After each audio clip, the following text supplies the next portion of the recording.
আমরা এটা স্পষ্টভাবে বলতে চাই, জুলাই অধ্যাদেশ যদি কেউ না মানে, তাহলে আমরা বলতে চাই জুলাই যে অভ্যুত্থান সংগঠিত হয়েছে এটার সাথে আপনারা গাদ্দারি করতে যাচ্ছেন।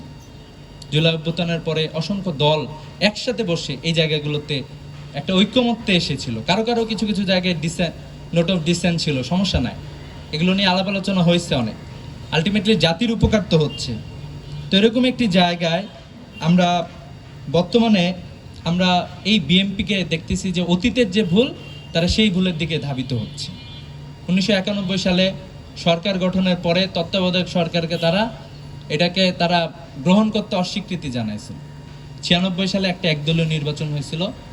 এই এত টাকা খরচ করে নির্বাচন করে কয়েকদিনের মাথায় আরেকটা নির্বাচন দিতে হয়েছে এবং আওয়ামী লীগ আসছে ক্ষমতায়।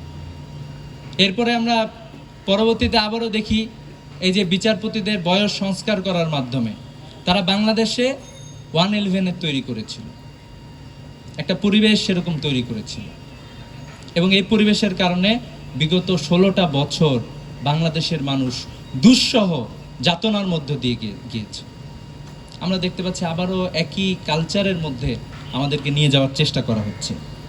তো এই জাতীয় জায়গাগুলো থেকে আমরা বলতে চাই যে আপনারা একটু সংস্কারগুলো করেন। সংস্কার করলে তো আপনারাই থাকবেন, সমস্যা নাই।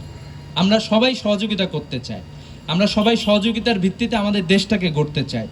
যদি সংস্কার না করে বরং আমরা দেখতে পাচ্ছি আপনারা একটা একটা করে নতুন নতুন বিষয় নিয়ে আসতেছেন। আমরা দেখলাম যে পাঞ্জাবের জগতে একটি বিশ্বস্ত নাম শাবাব এথনিক ওয়্যার।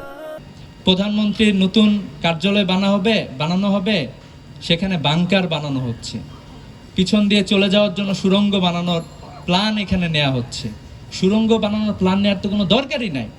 কাজটা ভালো করেন, জনগণ আপনাদেরকে বিতাড়িত করবে না যদি কাজটা ভালো করেন।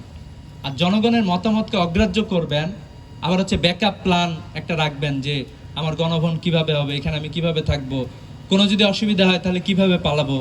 যদি জনমতকে আপনারা গ্রহণ করতেন তাহলে অন্তত আপনাদেরকে এই চিন্তা করতে হতো না। আমরা বিশ্বাস করি এখনো আপনাদের শুভ বুদ্ধির উদয় হবে। তো এই আহ্বান আপনাদেরকে জানাচ্ছি, কারণ দেখেন আপনি ঢাকা বিশ্ববিদ্যালয়ে যাবেন, যাই 95% শিক্ষার্থী হাভোটের পক্ষে তাদের মতামত দিয়েছে। র্যান্ডম স্যাম্পলিং করেন আপনি, এই প্রজন্ম চেঞ্জের পক্ষে, আপনি কেন তাদের বিপক্ষে যাচ্ছেন? বরং সেই প্রজন্মের যে মতামত, জনমত যেটাতে আছে সেটার আলোকে আপনারা নিজেদেরকে গড়ে তোলেন। তো আমরা ছাত্র নেতৃবৃন্দের ভূমিকা আসলে কি হতে পারে এই শীর্ষক আলোচনা। তো আমি